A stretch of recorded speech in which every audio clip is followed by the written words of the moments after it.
नमस्कार मैत्रिणींनो, आपल्या चॅनलमध्ये तुमचं खूप खूप स्वागत आहे। आज मी करणार आहे भरलेली मिरची, जी की कमी तिखट असते।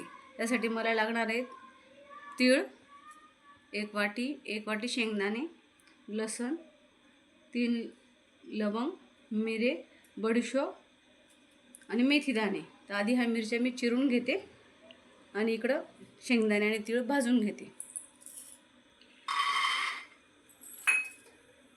तर मी शेंगदाणे आणि तीळ भाजून घेते आधी।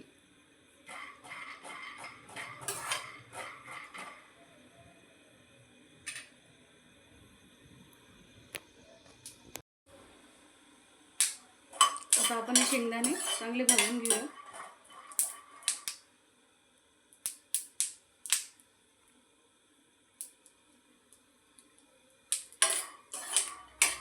आता हे शेंगदाणे आपले भाजून झालेले आहे, मी काढून घेते। आता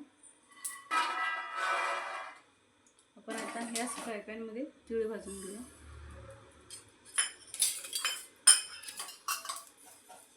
तीळ हलकीच भाजायची आहे, कारण जास्त भाजली तर मग ती करपते आणि कडसड लागते। त्यासाठी फक्त थोडीशी हलकीशी भाजून घ्यायची, म्हणजे ती पांढरीसर राहायला पाहिजे।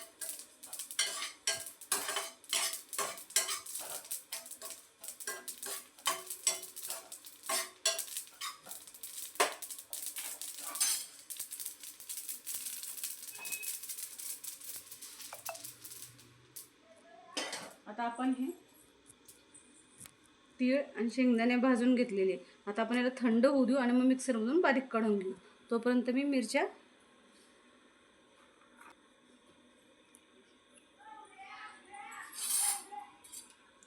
ही मिरची आपल्याला अशी मधून चिरायची, ही फिक्की असते अशी आतमधून ही चिरून घ्यायची आपल्याला। तर मी सर्व मिरच्या त्या प्रकारे चिरून घेते।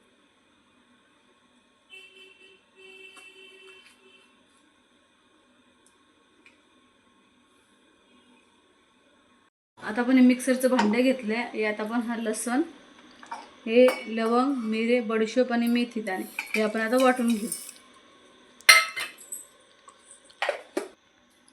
आता आपण हे सर्व वाटून घेतले। आता आपण याच्यातच हे तीळ आणि शेंगदाण्याचे दाणे हे टाकू।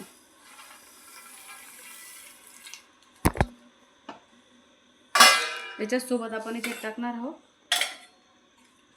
तिखट, जे की आपण घेतले 1 चम्मच, थोडीशी हळद। आता आपण हे पण वाटून घेऊया। आता आपण हे वाटून घेतलं, आता आपण हे काढून घेऊ एका याच्यामध्ये।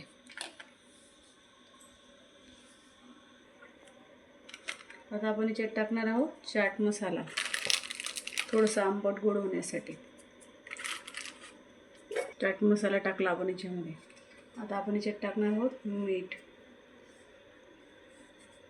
टाकलं आपण।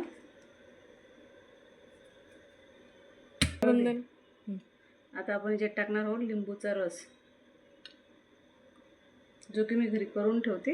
आता हा टाकलाय, बंद कर। आता मी यात टाकते गुळाची पावडर। तुम्ही गुळही टाकू शकता, पण माझ्याकडे गुळाची पावडर आहे, तुम्ही याच्यात गुळाची पावडर टाकली। यात टाकले मी सेंधव मीठ। ठीक आहे, आता मी याला मिक्स करून घेते आणि मग मिरच्यांमध्ये भरते। आता आपण हे सगळं मिक्स करून ठेवले। आता हा मसाला जर आपल्याकडे उरलेला असेल तर आपण हा भरून फ्रीजमध्ये ठेवू शकतो। हा 8-10 दिवस चांगला राहू शकतो। ठीक आहे, आता मी ह्या मिरच्यांमध्ये हा मसाला भरून घेते, दाबून दाबून जेवढा बसेल तेवढा।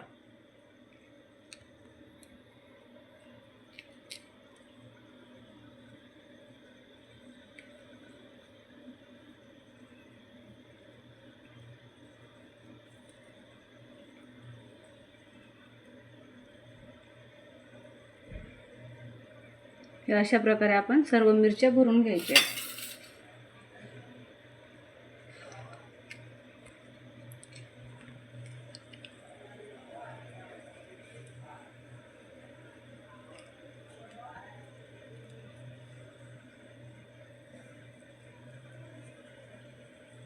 मी आता सर्व मिरच्या भरून घेते, मग दाखवते तुम्हाला। आपण सर्व मिरच्या अशा प्रकारे भरून घेतल्या। बघू शकता. आता आपण ह्या मिरच्या फ्राय पॅनमध्ये वाफवायला ठेवू. आता मी यात तेल टाकून घेते.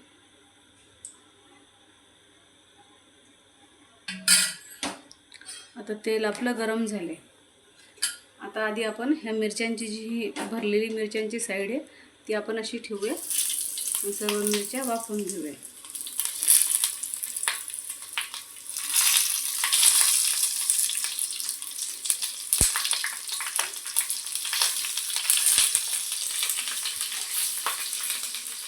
बंद करून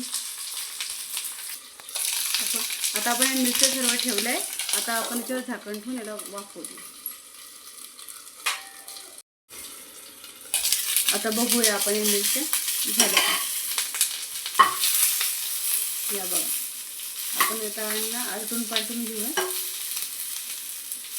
सर्व बाजूने मिरच्या.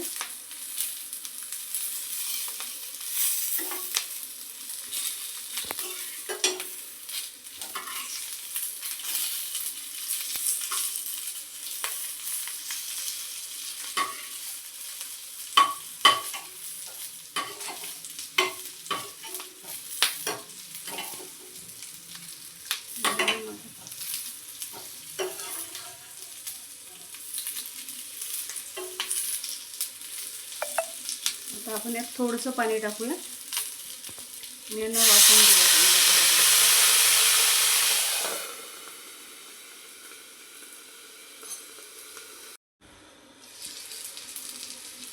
आता बघा आपल्या मिरच्या छान झालेल्या आहेत दोन्ही साईडनी.